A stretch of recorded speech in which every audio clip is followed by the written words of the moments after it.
it's just another bad day. Dark feelings are back, assaulting your heart with a panic attack. There ain't no shame in feeling depressed. You need to sit down and talk, son, get it off your chest. It's just another bad day. Dark feelings. Welcome back to Season 2, Episode 7 of the ANDYSMANCLUB Man Chat podcast. Seems a bit of a common theme because we're not all men on this conversation today. But that doesn't matter, as you found out from the last one. Mental health and tough times affect us all.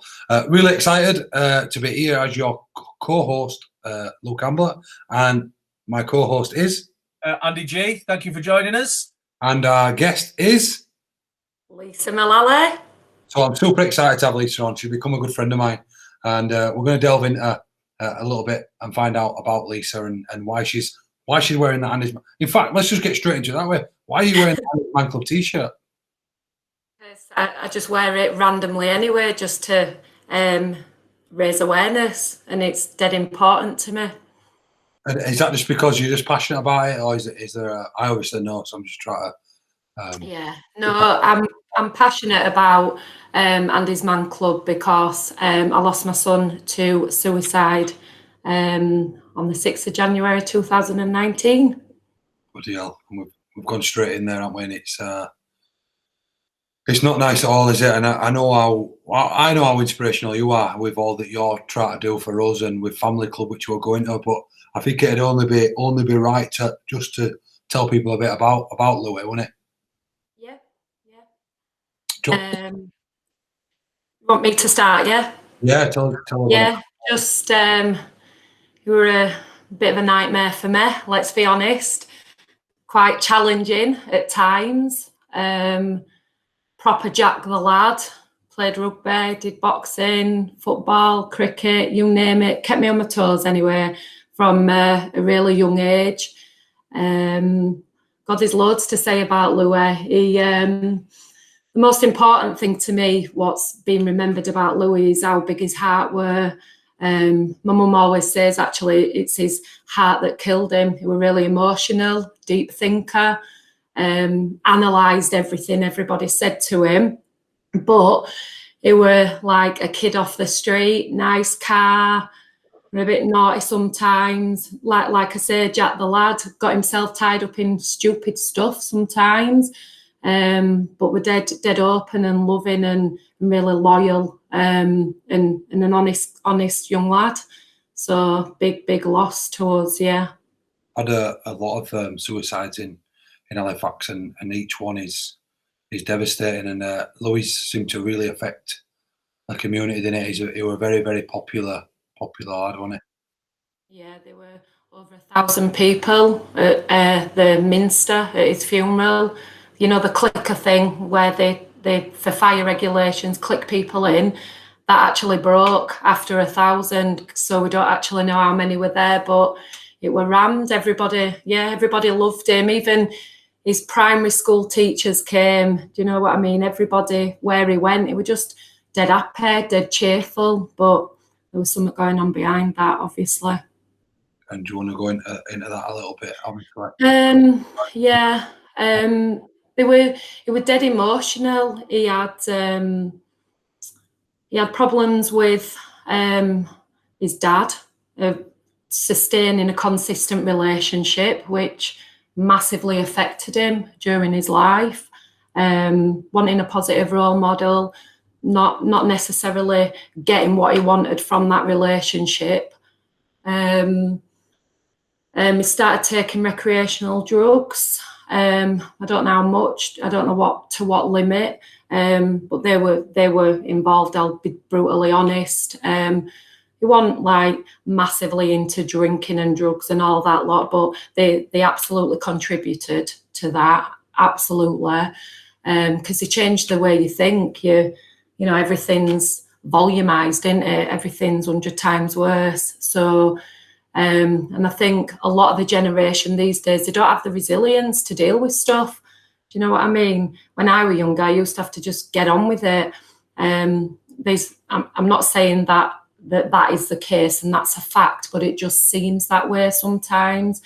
He'd fallen out with his girlfriend, but there was nothing there. She'd arranged to meet him the day after.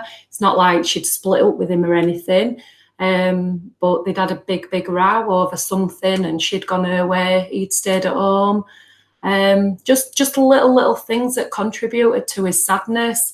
That I believe that he just thought, am I allowed to swear? Oh.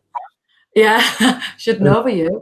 Yeah, I think that he literally, sorry to swear, I think he literally just thought, fuck it, and that was it. And I do believe that was his brain that night, just, I'm done. Because he was really close to me and Libby, his sister, and if he'd have known any of the pain and upset, there's not a chance he'd have done this to us. Not a chance. It was just a little few things that contributed to his sadness. And when emotions were high that night, he literally just thought, done, I'm done, you know. And it was under the influence of drink, but not a lot. There was only 3 pints of alcohol in his system, and there was a small amount of cocaine. So he'd been with his friends earlier in the night and left them and come home. And he was with his sister. So there is an element of that. He wasn't sober and he wasn't straight-headed. I don't believe he would have ever done it if he was. And it's brutal, isn't it? And tell us about the aftermath. You know, what those experiences and what suicide does to a family. I know from my experience, but yeah. So the aftermath is still live now. It's still current. It's still happening. We're still dealing with it. You know, there's been a few events in my personal life just recently. Friendship groups, things to do with work, that gives you a little bit of a wobble, and then people think, oh, well, I'll just walk away from that. I'm not going to get involved in that, and I won't support that person any longer, or whatever that may be, because to them, it's 17 months ago. So all of a sudden, I'm all right. Whereas to me, realistically, and I was only speaking to my friend about this the other day, realistically, I feel Louie died probably about 3 months ago in my head. That's how kind of current it is to me, like it's dead fresh.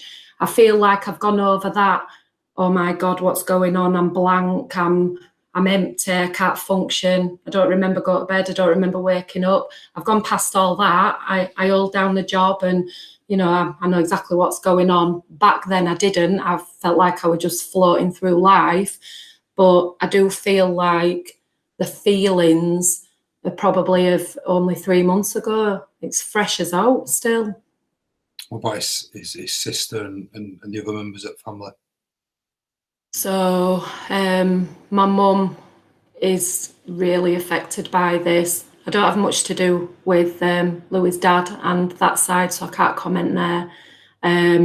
But my family, yeah, some of my aunties have changed their behaviours totally. They've not been right since. My grandma can't speak about it. Libby has become very challenging, very like angry and towards me a lot of the time. But I'm all right with that because she knows that I'm never going to abandon her. I'm the closest thing to her, even though it's not right. It's her way out. Do you know what I mean? So we're trying to deal with it together. We have good days, we have bad days. Plus, she's a teenager at 17, so they're not the easiest anyway. But yeah, it's challenging. And the only person that she looked up to and she listened to is not here. So it's tough, really tough. I don't think people, when they're in that state of mind, just realise like the impact, the wider impact, you know, leaving a mum, dad, brother, sister, of what that's going to do wider to them. Like you say with Libby now, with the battles there with you and taking that out, and then, you know, your aunties, your grandma not being able to speak about it, and it just fucking destroys families, doesn't it? It destroys lives. Wrecks them, absolutely wrecks. It wrecks everybody that's, you know, a lot of my friends are classed as family, and Louie and Libby have brought up around him. Some of them are deeply affected. They're like, when I see them, they cry, and I'm like, sort yourself out. I'm all right. Come on, don't do this to me. Because they're just like, wow, how are you even functioning? So it's affected a lot of people. And I've just changed locations for jobs as well. I don't work in the Yorkshire region anymore. I work in the Lancashire region just to get away from where I live, because I can't go anywhere without somebody saying, how are you doing? Are you all right? Oh, we're great, wasn't it? And that might be that day that I don't want to talk about it.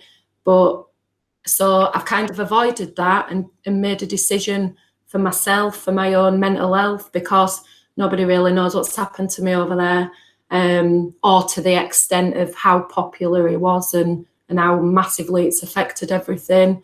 So yeah, I've had to make a few positive life changes for me to continue to put one foot in front of the other every day. And that you're doing, definitely, aren't you? Trying. Sometimes it's tough. It definitely gets harder. So I know people say, oh, time's a healer, it'll get easier. I'm still in the early stages, so I can't comment for somebody that's lost a son or anybody to suicide another 2 years down the line. But for me, realisation kicks in.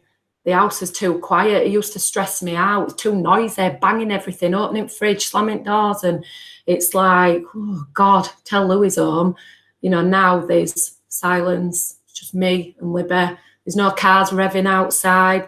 There's no 3 lads walking upstairs to his bedroom. There's nothing. So it's a realisation of this is it. You know, quietness and loads of stuff. It's just different. And then you begin to miss them a lot more. And then when you know, during this lockdown, we've had some beautiful weather, haven't we? So he had beautiful olive skin. You know, even when he used to play out when he were little, people would go, Jesus, have you been to Mexico for 3 weeks? You know, he literally were really dark.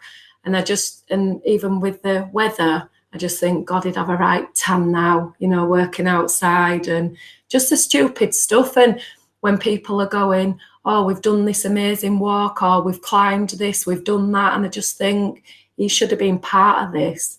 But it'd have drove me crazy because he wouldn't have stayed in. It'd have been like, staying in this house with you and Libby, get lost. So, did he talk? to me, yeah. And I actually, in the eulogy, in his funeral, one of my best friends from school who read it, she actually said, people say it's okay to talk, and that was written in there. However, Louie did talk, and he talked a lot.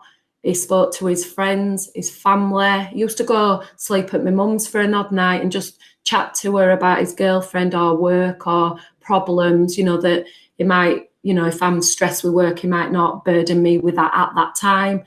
And, you know, I used to stay up when he was troubled. I'd sit up with him till 2 a.m. and chat with him. But it was just obviously those underlying demons mixed with what he'd pumped in his body, mixed with everything else that were going on, probably things that I didn't know about. And that's why I really believe that night he did actually just think, sack this, fuck it, I've had enough. I think you've just summed up a great point for me, in the fact that, and we had a chat about something which I'll go into in a minute, but I think it just sums up the fact that people think that anyone who kills himself just didn't talk about it. No. Like, they might not talk to you about it because you might not be someone that they trust, that they want to talk to you about it. But wait a minute, here's a young lad who had everything at his feet, popular lad, was talking about it. It wasn't that he needed to go to Andy's Man Club. He might have got benefit out of going and speaking to other guys, but actually for him, he felt comfortable enough to speak to you, to speak to his family. And there is something that you said earlier that I'm going to bring back up, which will tie in, you know, really well, but in a minute. But I think it is that. I think too many guys, people now think that anything to do with suicide is either cocaine or they didn't speak about it. Completely wrong. Some people it is a completely impulsive decision to think, fuck it. Some people it is that there were a lot of cocaine involved. Some people it is that they just didn't talk for weeks, months, and bang. And that seems to be the case, you know, with yours there, with Louie there, that your situation, I mean, that he did talk. But I know we spoke about before that some of his friends have had stigmas around, like, in our organisation. about massively, and I've told them straight.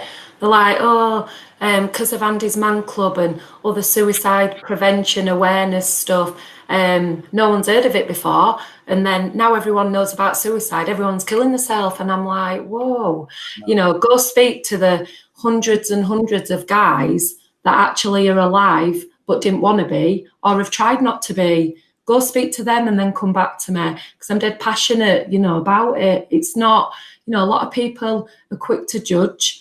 A lot of people are quick to stereotype. And I just think a lot of these people that did say these things to me, I might be speaking a bit out of turn, have not really experienced struggles, and have had good homes, good parents, no breakups, loads of stuff like that. And I've sat and analysed myself and thought, well, you've said that to me because you haven't suffered trauma, you've not seen pain, you've not felt it. I'm not saying this is a fact, but the people that have said things to me, they've been all right in the life, you know what I mean?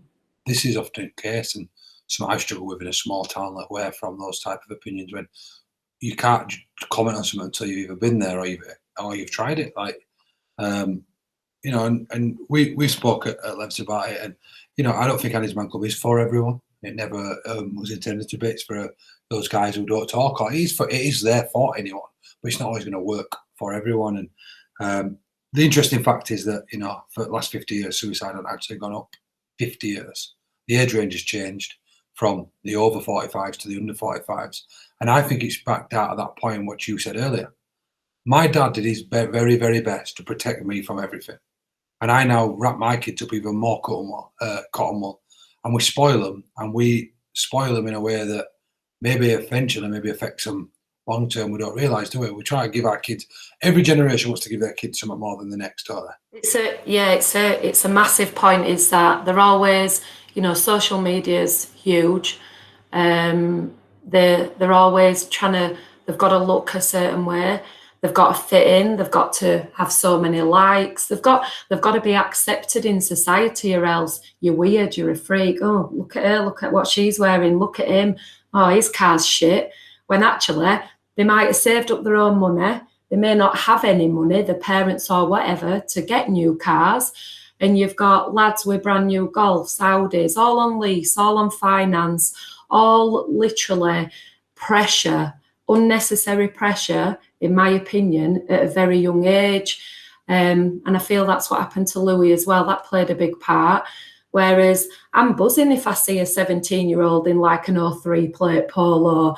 I think good on you and good on your parents, because you're probably going to have loads of dents and scratch marks on it in first year, But Louie's dad helped him get a 66 plate Golf R at 18 and a half. I didn't know it was arriving until it came on my drive. Nobody told me because they said I would have gone mental, and absolutely I did. So what you've got with the car, you've now got a status to withhold, which brought a lot of not people that I'd choose for my son to be with, brought probably a lot of competition. It wasn't a good choice, but I was left out of that equation. Then he had a little bit of debt because he lost his job. The payments were just under 400 quid a month. So he couldn't afford that. I paid a couple of payments for him, but I can't afford that, to have that, or else I'd have one myself, and he got in debt. So then he started to mess about, selling a bit of cannabis here and there to get money to pay for his car. He was living to pay the payments of the car. So towards the end of that, I rung the company up and I just said, you need to come and get it. So obviously I was the worst person in the world for doing that, but it was causing big, big headaches, So slowly but surely, towards the end of his life, I was trying to eliminate the issues one by one, which I did. And I did well looking back, and he was quite accommodating of that. Even though it wasn't the choices that he wanted, he knew it was right, and he let me do those things to help him. However, the emotional side of it, he clearly, because we've no longer got him, he was still struggling with. You've hit two massive nails on the head. The one being about these young kids try to live up to lives that they can't actually afford or be around, and it's all about that next Instagram comment. Look at me with my car. Look at me with a nice fancy jacket, and it puts Luke used to. Sorry to interrupt. He used to be driving round in that car, which were mint. It were white. It were ace. It were fast. But then he had no petrol to put in it because he'd lost his job. So he was like, "Mum, can you just sub me another 20? It's only for petrol." And I'm just like, it just caused dramas. And the big key thing you said at the beginning for me, and I think it's just, I couldn't clear it up any better myself, and it's good coming from you with what you've been through, is that kids nowadays and young people nowadays are not resilient. And I think too many people are afraid to say stuff like that. With the stuff we do around mental health, around mindset, people are like, "Oh no, it's not that we're not resilient. It's just we get told to get on with it." No, the generation before you told to get on with it. So it's okay to talk with the generation before. A lot of our guys will come, who have got the older dads and the older grandparents who say, "Get on with it. I'll give you a clip round here." This new generation, from 25 down now, I've been told completely it's okay to talk, and they know it's okay to talk, and they don't mind talking, and they don't mind writing all over Twitter how bad their lives are or how hard done by they are. And that's creating a different culture now, because that's creating a victim culture of people who life is that bad for them, where, as you said, you went through a lot of shit yourself and you got told to get on with it. And I'm not saying that getting on with it is the right thing to do, but at some point you've got to move forward, haven't you? Whatever you go through in your life, you've got to move forward and build on and work on, because that's what resilience is, right? It's your ability to deal with the stuff that's going on. And too many young people throwing the white flag, whether that's getting on the cocaine, that'll get away from the problems, whether it's buying a fancy car, whether it's taking a life, or it's whatever they can do to get away from the problems, rather than turning back round and dealing with them. By the sounds of it. It was really difficult for me as well as a mum to help him medically because he were over 18. I couldn't book his doctor's appointment. I couldn't get involved in his health because he was over 18. That was like such a big frustration for me. I even went into the surgery and I said to the receptionist, "Can you get me a phone call with the doctor, please?" "Oh, are you poorly?" "Well, no, I'm not, but I think my son is." So then she was like, "Oh, well, he needs to ring up himself." I'm like, "But that's the issue. He's not strong enough to do that. And that's why I'm here. He's only just, I think he was about 18 and a half at the time when I started seeing signs." And they were saying, "Oh, he's over 18. Sorry, there's no we can do." So I tried ringing different services, nothing. So I begged Louie to actually go to the doctors. He met me there once. I was in my car, he was in his. So I got out of the car at the car park and I said, "Come on, you'll feel so much better. You might just need a little bit of medical advice or help or whatever, or they might tell you what strategies you need to do to make you cope with life a little bit better." He just used to get out of the car and then go, "Oh, Mum, I'll just do this another day. I'm fine, honestly." Get in his car and I used to say, "Please, I'm here now. I've taken the morning off work. Come on." And he'd go, "Oh," and he used to call me babes when he were joking. He'd go, "Chill out, babes. We'll do it another day," just to make a joke, and he'd drive off. That happened about 3 times. His girlfriend actually split up with him and said, "I'm not getting back together with you, until you come to the doctors with me." So he went to the doctors with her, but didn't hardly open up to the doctors and pretty much lied and said, "Oh, I've been forced here. I'm all right. I just have a few bad days." Doctor didn't really do much. So that was another struggle, trying to get him help. And I mentioned Andy's Man Club, and he said to me, "I wouldn't dare go in there. I don't even know anybody." I said, "Well, I'll come with you. There'll be somebody waiting in the car park. I'll arrange it. You'll be fine. It might be the biggest thing that you ever do." no, I'm not doing that. They'll be all well old. And I'm like, they're not. It's aged 18 to 80. And I'd done a bit of research and stuff. And one day he came home and I said, right, it's Andy's Man Club tonight. One of your mates is going to go with you. You're both going to go together. And he just went, I've told you, I'm not going. I'm not weird. You think I'm weird like this? And I'm like, it's actually weird not going and trying to get help. And it kind of turned on me that night and just went, look, Mum, stop trying to do stuff for me. If I've got out to say and I'm gonna like be worried about anything or I've got a problem, I'm gonna come to you or Grandma, Mum. So just leave it. So that made me feel better then, because I thought he's reassured me. He will come to me.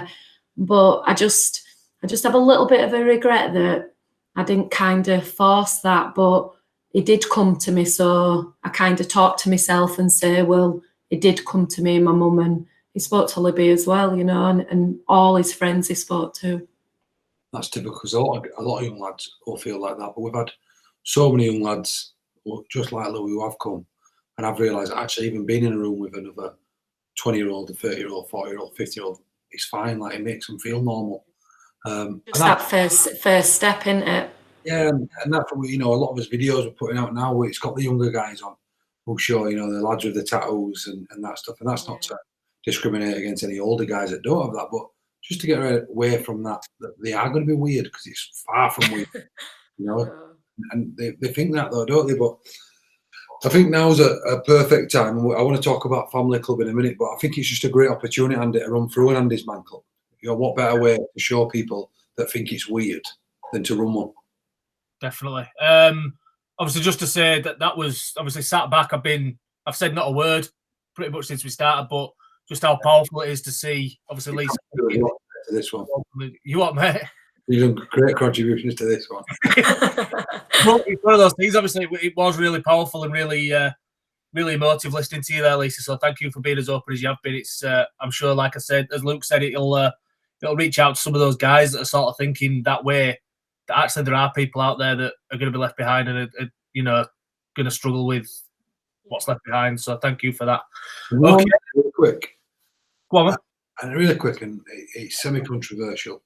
I think, like, if people really are that rock bottom, people are that impulsive decision, don't dare leave this fucking earth until you've tried everything. This opportunity you've got is to be blessed. At 9 months that your mum carried you, whether that ain't the mum that you wanted or that life you chose, you've got that opportunity to be here. And, like, do not give in until you've at least tried everything. Till you've rang some errands, you've rang Calms on, you've given Andy's Man Club a try, you've tried a Get Fit for mental wellness style fitness therapy, you've been to see a professional. If I won't be go against anyone that said they have tried everything and they have given their all to the fight of living. People Can I just touch on that, Luke? So recent events, and ever since Louie's passing, a lot of his friends, a lot of his good friends, he had many friends, different circles, and friends from each circle, obviously they're all quite close to me. They share things with me. I help a few of them personally that are struggling at the moment. Some of them ring me up, can you meet me at the grave?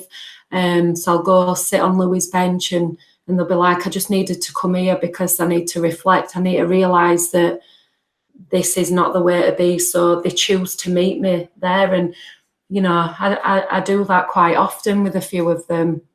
But one thing, like going back to what you said, Luke, is that when you should choose life over death, and there's all these things, many options that you've got.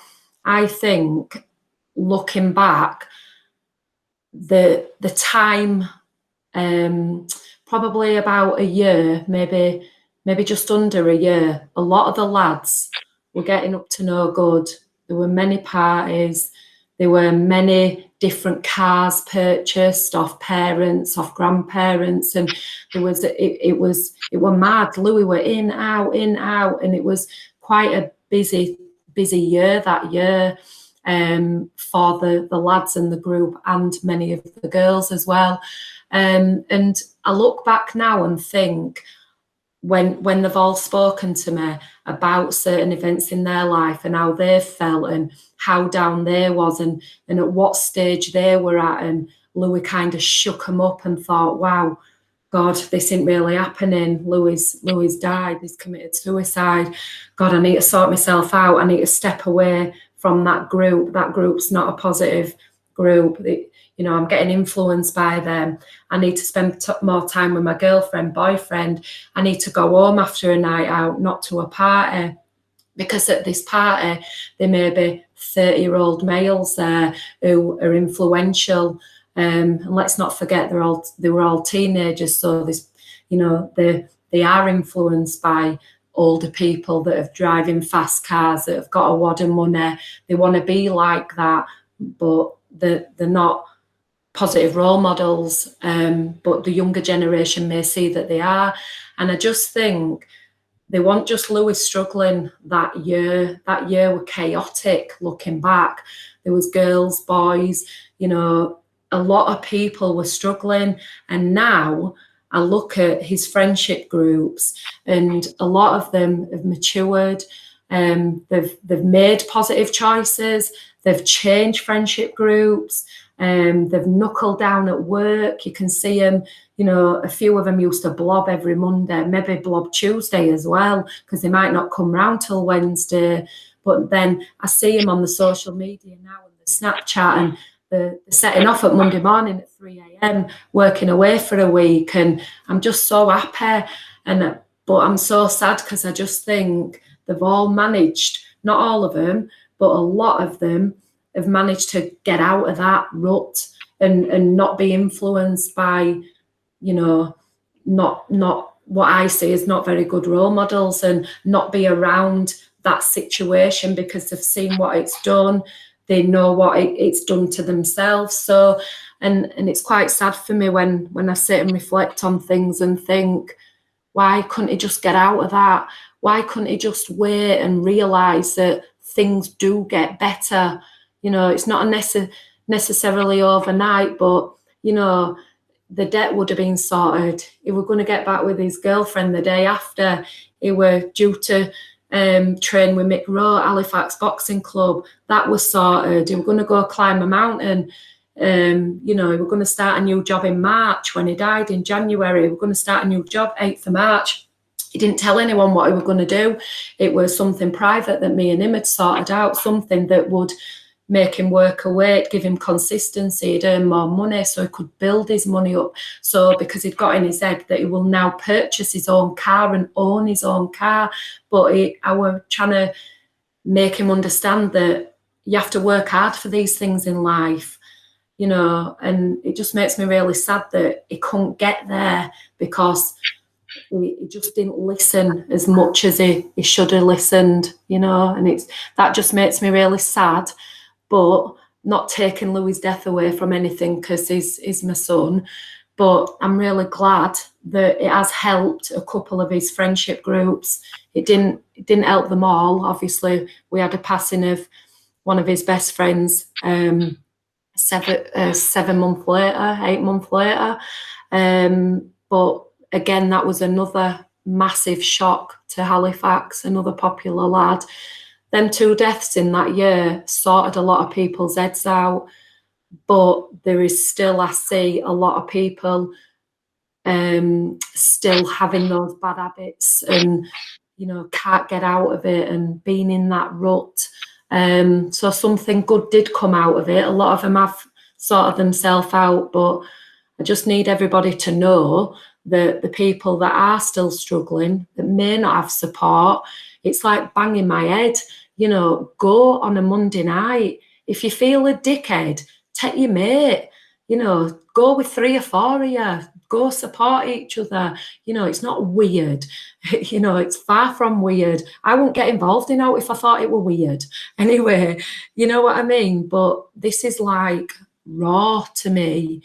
And obviously no one's going to make the world a better place, but we can at least try and have a little input. And that's all I want, for people just to wake up a little bit and just try it. If you don't like it, you don't have to go, do you? Beautiful. Let's with it then. Obviously, talk as much or as little as you feel comfortable to. 3 subjects we don't discuss: politics, religion, and meds. First off, how's your week been? I've had a really positive week this week. Made sure that I've been spending an awful lot more time with my little boy and my missus. I'm going to, something that I've just been thinking about actually just before we came on here was one thing I'm going to do in the week upcoming that I'm sort of looking forward to that's making my week better now is I'm going to surprise her. I hope she's not listening now, but I'm going to sort of do like a bit of a date night at home. She's done the majority of like the cooking and cleaning and, you know, the sort of defined roles, I suppose, but allowing why have you let her do that? Well, I think it's more testament to her letting me do this. Do you know what I mean? I'll let you off then, Andy. So that I can, you know, be up here doing, you know, as much AMC stuff as I'm trying to do. So yeah, I'm looking forward to that. It's going to be good. So yeah, I've had a pretty positive week. We'll pass on to yourself, Luke. How's your week been? Good, yeah. Yeah, I'm in a really good headspace. I'm in a very calm headspace, and I'm loving that. You know, ups and downs, roundabouts. But I'm just focused on getting myself a bit more. What's the word? Organised. It's just something I'm still working on at the minute. I'm not the best at being organised. I am doing good. I've started coming into office every Tuesday on my own. It's really nice to have that little bit of escape. Mrs. going back to work, so we sorted out that I'll have every Tuesday in office, doing what I need to do, and I'm starting to get excited now. You know, I've seen that little bit of light about being able to get stuff done, and I'm looking at loads of new little things that aren't going to take me away from what I've learned from being in this time. I just did a video up on roof here at Croft Mill for a company called Conveyor, talking about self-awareness and, you know, leaving the old habits that we had in the old norm in the past, and the new habits, the stuff that's hit most people about spending time with families, getting outdoors. I said this the other day, I've been on more hikes and more walks in this lockdown than my entire life. My kids have been out more than ever. We are a very active family as it is, but they've been out more than ever. And we went somewhere recently, I think it was last week, so it's still within the week. And I remember saying to my missus and my friend who were there socially distanced away from us walking, God, I all say that. We all feel regular when they make sure we make that point, don't we? Every podcast, it's like, I saw a friend socially distant and we were walking, and I said, do you know what? There were families out everywhere, all socially distant away from each other. And I said, I hope that this carries on. I hope that on a Saturday, rather than stuffing kids in a playroom so you can sit and have 5 minutes off. No, I've got baby up backpack. I've got kids walking around, and we're just off up in mowers. So for me, I'm excited. I'm excited about the new norm, but keeping a lot of this shit that we've been going through and taking it with me. Nice. Lisa, how's your week been? Has it got to be positive? No, it can be how your week's been. Right, so I don't really want to put a downer on it because your two were really positive, and I was like, oh, that's really good. This is your opportunity to vent. Yeah, and right. what's going on? So, yeah, I'm struggling. So for me, dealing with Louie's death is to be really social, be super busy, keep seeing my friends, my family, go for loads of walks, be dead active. So that's how I would usually cope day to day. However, during the lockdown, I'm working from home. So again, like I previously touched on, quiet, reminders. Yeah, not good. I don't like it. I can't see my friends. Can't see my family. I can't go out. I can't just go meet somebody for a coffee and probably a piece of cake. If I want, I can't just go out and about. I can't do things really that make people feel better, which I get satisfaction out of. Yeah, so not good. It's literally driving me insane. I have tried for a few weeks doing a weekly planner for myself. I'm just looking at it actually on the fridge, and it'll just be dead simple. Monday morning, get up, 7:30, get showered, take dogs out, have breakfast. 9 o'clock, log on to work. 11 o'clock, have a tea break. 12:30, have half an hour for your lunch. You know, stuff like that to give me the structure and routine that I need. it does help me, and I've absolutely stuck to it. But it's the social side of it. I've felt myself sinking and going into a hole. I've been in a I've had a few meltdowns. I know it's not like bad to cry, and it's not bad to let your emotions out, but for me personally, and this is purely what happens to me, when I do get upset and get emotional, I feel crap and it drains me. So I prefer not to. I prefer to just keep going and keep going and keep going. But everything's been taken out of my control. I am a control freak anyway. I've got OCD. I like everything so, and I like everything running like clockwork, even though I'm late sometimes as well. But I've just really struggled. And of course, Libby being at home, another challenge, clashing a little bit, just not needing not having the time out, and dealing with people for a job and young people that I work with, and the social side of it's like done me in, absolutely. And when you've spoke on the phone and done video calls for work and conference calls all day, you then sometimes on a night can't be asked to speak to your friends, can't be asked to speak to your family, because you're tired from the day, because you just sat here and you're working from home. So usually I would go walking miles and miles and miles, as you both know. And I'm only just kind of dragging myself out of the house to walk the dogs 2, maybe 3 times a day. So I've lost my mojo, I've totally lost my motivation. Luke nominated me on Facebook to do 5K, give me a massive anxiety attack. Usually I'd be like, right, yeah, I'll do it today, I'll do it now, I'll show you. And I'd have done it straight away. But it really, like, obviously you want to know this, Luke. It got me, because I thought, I can't let him down, but I'm not mentally all right to get up and go out and do that. Even though physically I could do that. But mentally, with what's going on, I've been a different person, and it's been tough. And then Louie would have been 21 on the 29th of June this month. So we got all the granite for the headstone and everything in India, and then it got shipped over to China. Of course, the factory shut, so there were going to be like a big reveal on his birthday to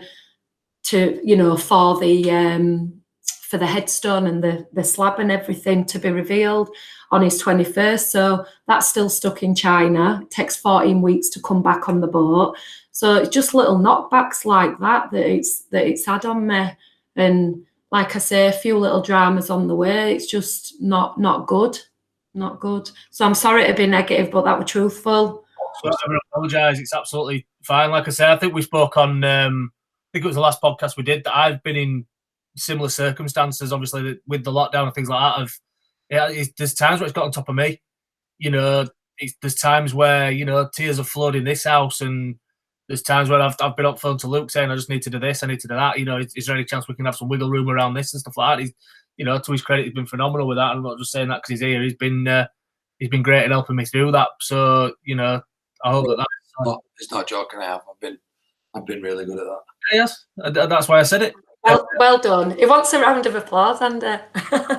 No, you know why? Do you know why I joke there? Because I've had to say to these, during this period, enjoy it, because you're not furloughed. You're getting the work done that you get paid to do. It's quality over quantity over this period, because it's go spend that time with your kids and your family. And I say that to workplace when I speak to them, like, it's about quality over quantity. And I saw someone on LinkedIn today, and we're a boss speaking to an HR manager, like a transcript, and it said, "Boss, are they all doing their hours?"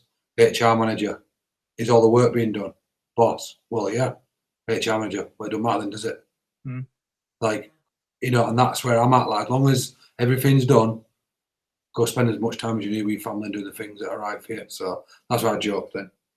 Yeah, but obviously, just to put it into sort of that side of thing as well, I think that we've always said as well that Andy's Man Club is about not being on your own and knowing that other people are feeling similar sort of things to those things that you're feeling as well. And, you know, even though the things that I'd said were positive, I've still had dips and I've still had moments where, yeah, it's got to me and affected me as well. So, question 2 then, one positive from your week. This is going to be a consistent for me until I've finished with it, I think. The cycling challenge. I'm trying to be really consistent with it. I'm trying to be, you know, I've felt the benefit of it. I've felt how much it's done for me and things like that. So I'm really enjoying that, and that's been a positive from my week. It's the exercise and endorphins, all that sort of side of things. But obviously, there's a challenge there, and the sense of achievement when I, you know, get that thing through on my phone that says, "Yeah, you've done what you set out to do, and you've achieved something." And you know, it makes me sort of sit back and go, "Yeah, I've done something that I previously didn't think I could do." So that's been a positive from my week. Come on to yourself, Luke. Mine's got to be me and my missus.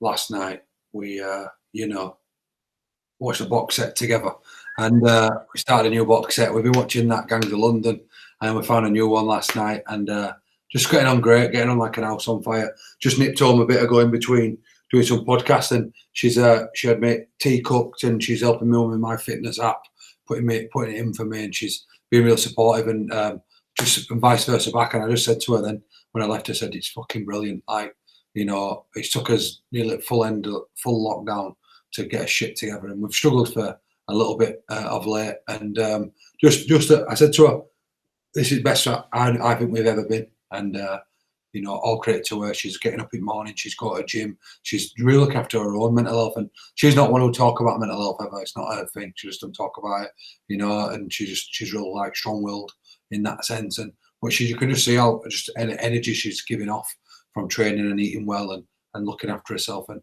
it's super attractive, and it's ace to be around. And I am just proud of her. So that'd be mine. Brilliant. You've got to be strong-willed. She lives with you, mate. I know. Super strong. I imagine having to stay with me every minute of every day. I know. It's really.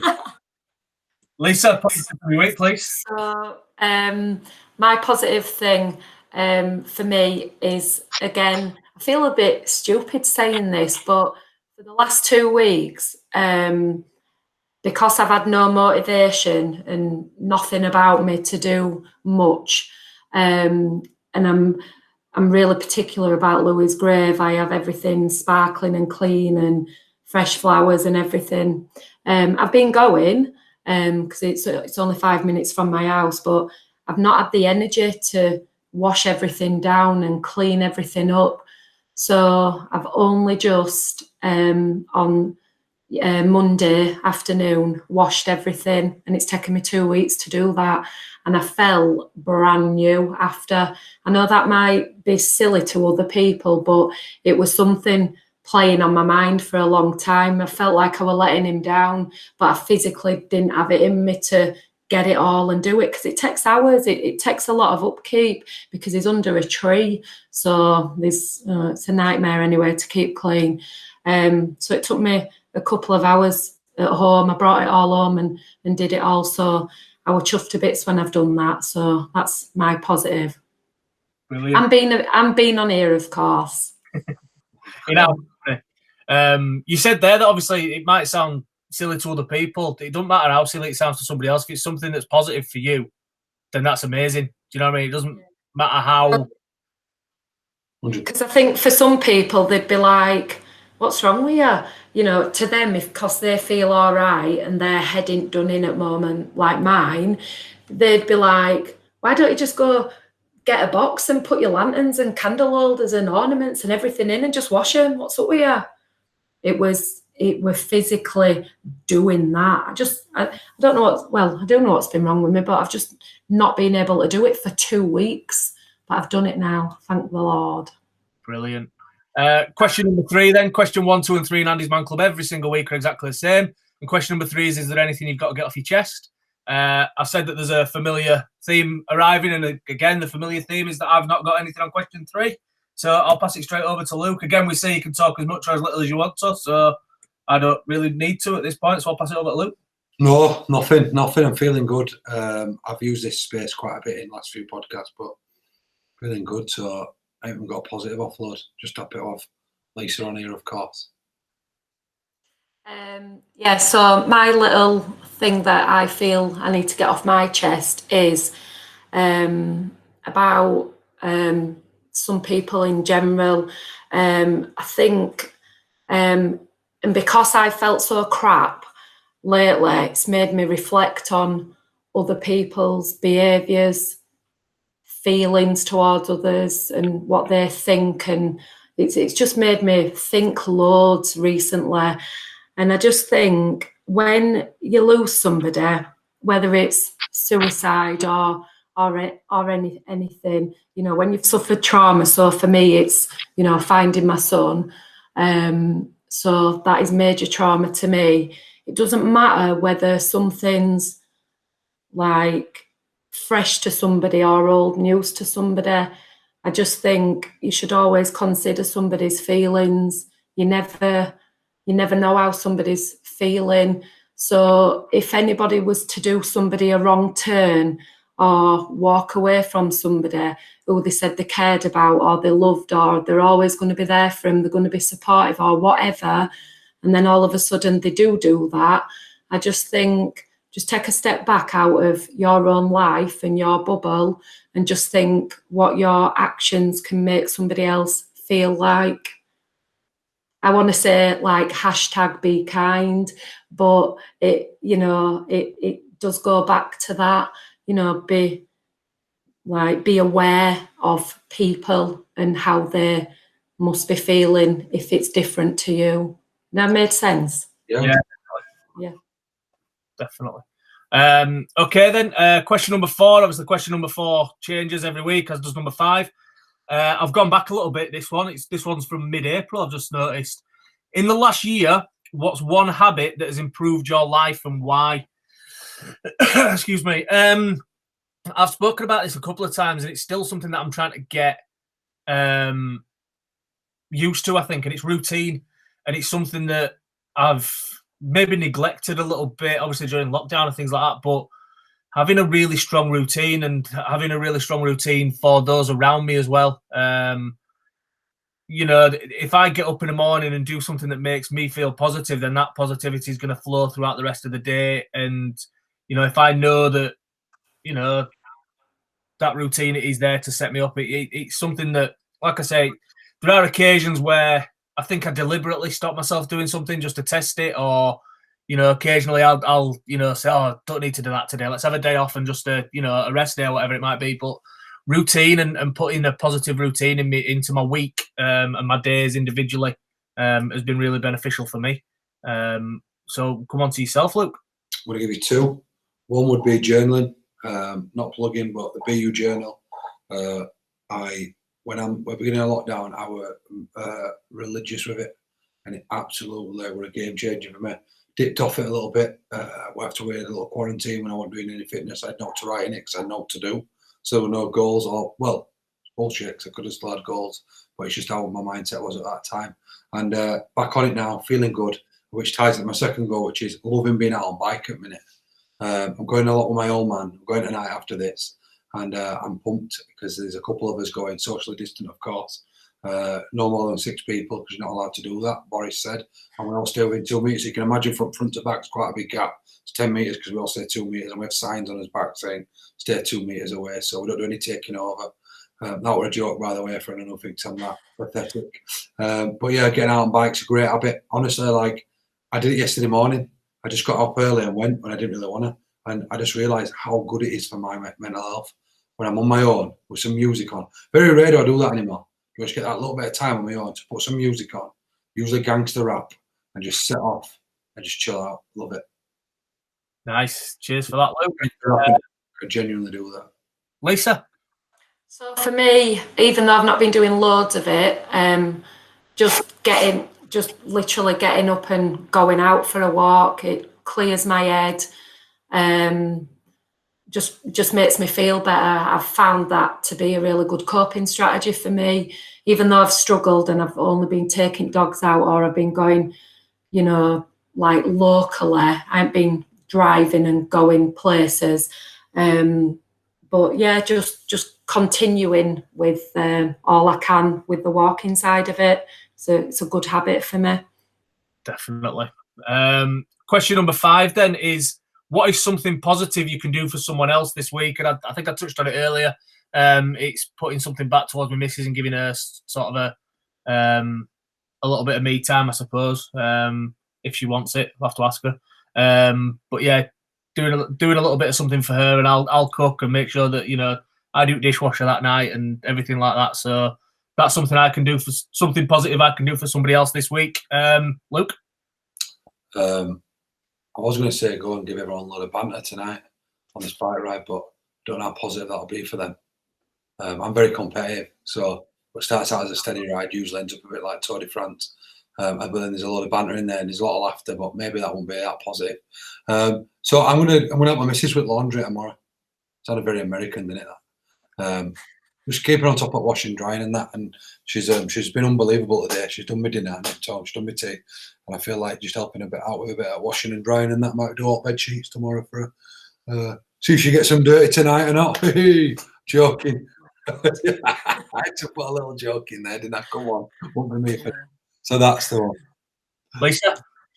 Oh God, what am I going to do for somebody? I am going up to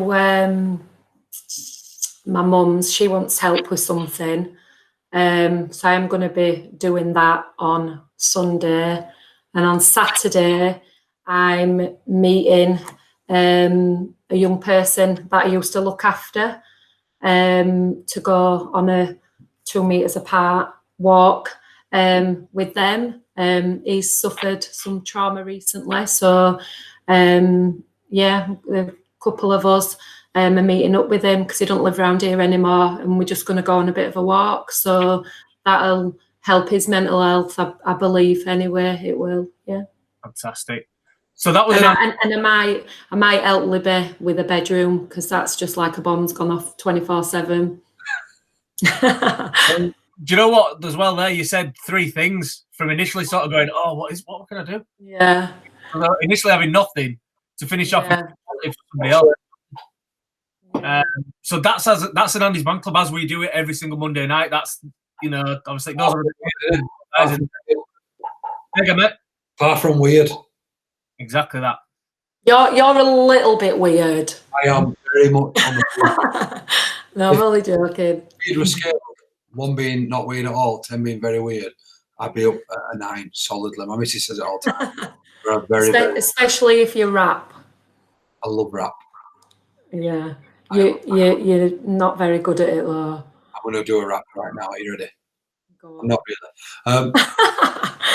It'd be bad of us to get you on here and not talk about something positive, which you're doing, which is, I know you do positives in your career and everything else, but family club. You know, I think you're smashing it, and what you're doing there. We've had to take a little bit of took a bit of a break on it, the old group. I like being part of the group. It's amazing, and what the plan is. But tell everyone what you're doing there with Family Club. So I spoke to Luke ages ago and said I really wanted to do something because I was passionate about suicide and helping everybody left behind, mums, grandmas, brothers, sisters, friends, whoever may be affected by it, because even though I've got a really big support network around me, not everybody's got that. So I wanted to just set up a dead informal group where you can just come and have a coffee or a chat just once a month, and just come somewhere and be with other people that you don't know, but you could get to know, and us be a supportive group, if you like. There's new people come quite regular.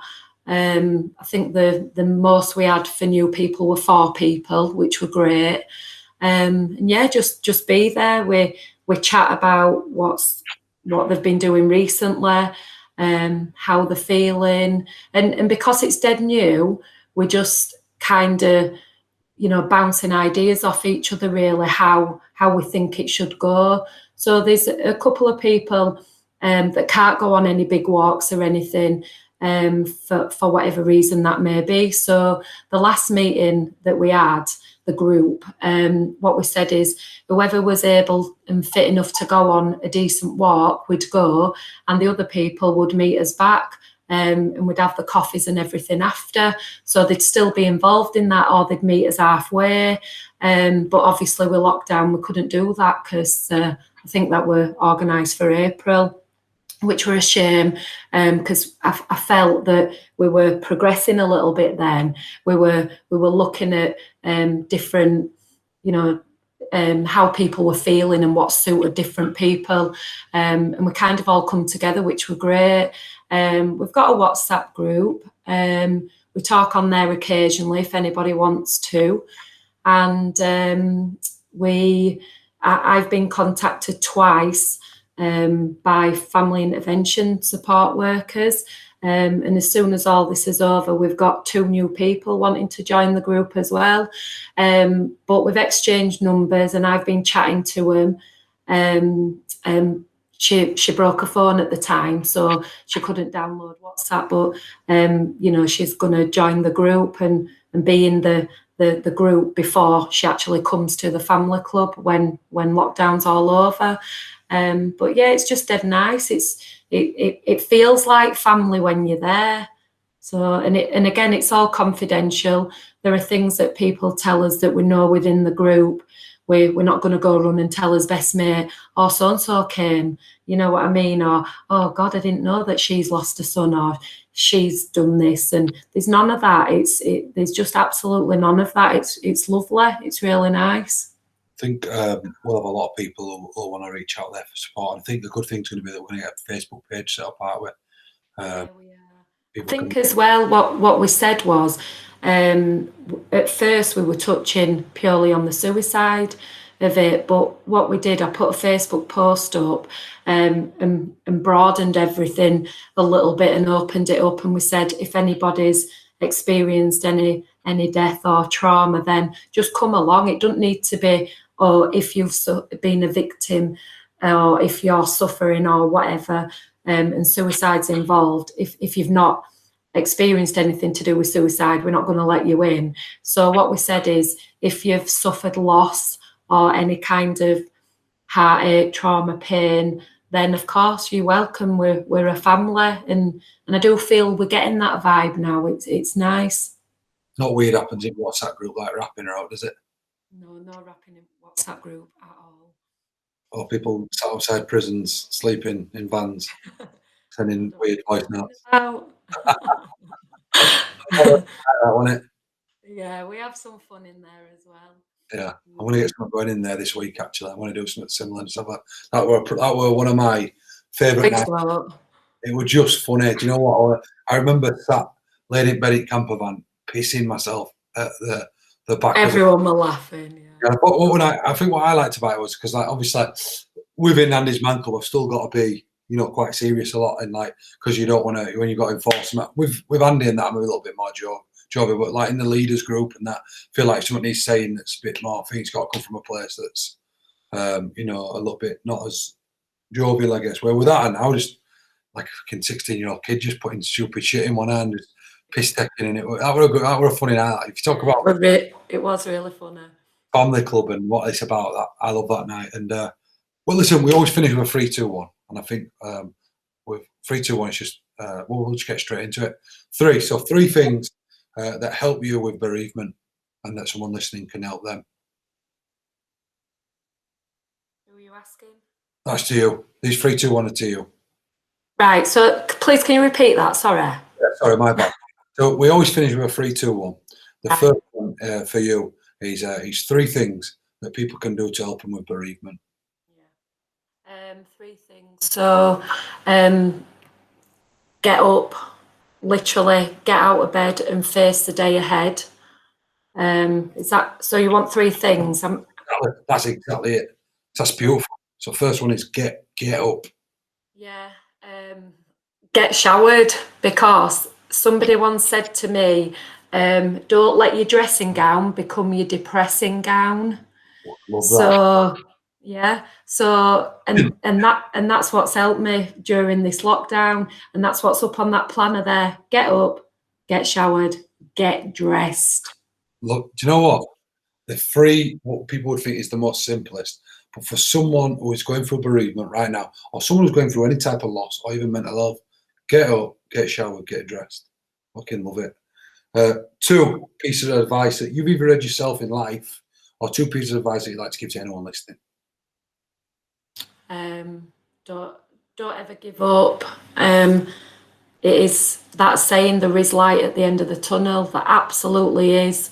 You've got to, you know, there's loads of sayings, isn't there? Things will get worse before they get better. You've got to take the rough with the smooth. That's loads of advice there, isn't it? Just keep going, keep going. And finally, what's one thing that's made you smile lately, and why? Smile lately. Oh, I haven't done much smiling. You smiled last night when you FaceTime in, everyone left me at Van. Yeah, I did. That's because I was like interacting, you know what I mean? Smiling, probably. Oh God, I don't know what's made me smile. I've been a right miserable bitch. Smile. Seeing my nan actually recently, because she had a fall, and she was bedridden, and but she's a massive sun worshipper. So when I went down there one day, she was laid out, going brown as out in a sun lounger. So that made me smile recently. Beautiful. And that concludes season 2, episode 8 of the ANDYSMANCLUB Man Chat podcast. I think everyone will agree there's been some unbelievable pieces of nuggets of wisdom and information there, and what a powerful podcast. And we just want to thank you from bottom of his hearts for the personal coming on here. We do always finish with a simple way, and we'll get a picture. It's just that we just say it's okay to talk. You've got to say it so you can come on screen. It's so. Oh, I didn't know what I had to do. It's okay to talk. And do it at the same time so I get one of you. It's okay to talk. It's okay to talk. There you are. Thanks, guys, and see you next episode. It's just another bad day, dark feelings are back, assaulting your heart with a panic attack. There ain't no shame in feeling depressed. You need to sit down and talk, son, get it off your chest. It's just another bad day, dark feelings are back, assaulting your heart with a panic attack. There ain't no shame in feeling depressed. You need to sit down and talk, son, get it off your chest.